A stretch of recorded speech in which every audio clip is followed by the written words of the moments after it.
Champions trophy খেলতে এই মুহূর্তে দুবাইতে অবস্থান করছে বাংলাদেশ জাতীয় ক্রিকেট দল। বৃহস্পতিবার রাতে দুবাইয়ের উদ্দেশ্যে ঢাকা ছাড়ে বাংলাদেশ। তাই তো 11 দিন বিশ্রামে কাটিয়েছে অধিনায়ক নাজমুল হোসেন শান্তর গোটা দল। চ্যাম্পিয়ন্স ট্রফির মূল পর্বে মাঠে নামার আগে আজ থেকে প্রস্তুতি শুরু হবে বাংলাদেশের আনুষ্ঠানিকভাবে।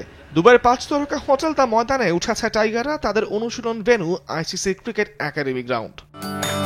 টিম হোটেল থেকে দুবাই আন্তর্জাতিক ক্রিকেট স্টেডিয়াম দূরত্ব প্রায় 30 কিলোমিটার। তার পাশেই এই ট্রেনিং গ্রাউন্ড। এখানেই বেশিরভাগ সময় অনুশীলন চলবে বাংলাদেশের। তবে ম্যাচের আগের দিন স্টেডিয়াম অনুশীলনের সুযোগ মিলবে আইসিসির প্রোটোকল অনুযায়ী। চ্যাম্পিয়ন্স ট্রফির মূল মিশনে নামার আগে আজ ও আগামীকাল 2 দিন অনুশীলন করবেন শান্ত মাহমুদুল্লাহ রিয়াদরা। 17 ফেব্রুয়ারি পাকিস্তান শাহিনজের বিপক্ষে একটি ওয়ার্ম আপ ম্যাচ খেলবে বাংলাদেশ। সেই ম্যাচটায় বাংলাদেশকে নেতৃত্ব দেবার কথা রয়েছে সহ অধিনায়কের দায়িত্ব নিয়ে দেশসারা মেহেদী হাসান মিরাজের। গোটা দলের সঙ্গে অতিরিক্ত বোলার হিসেবে গিয়েছেন হাসান মাহমুদ ও খালেদ আহমেদ। তবে তারা টুর্নামেন্ট শুরুর সঙ্গে সঙ্গে দল ছেড়ে ঢাকায় চলে আসবে। এবারে টুর্নামেন্ট হাইব্রিড মডেল হওয়ার কারণে টাইগারদের দুটি ভিন্ন দেশে গিয়ে নিতে হচ্ছে প্রস্তুতি, খেলতে হবে আসর।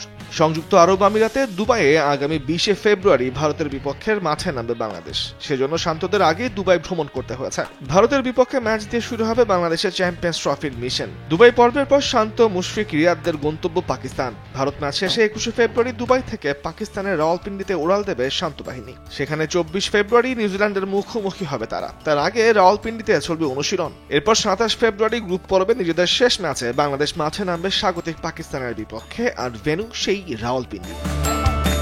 মিমির রহমান, স্পোর্টস ডেস্ক, দেশ টিভি।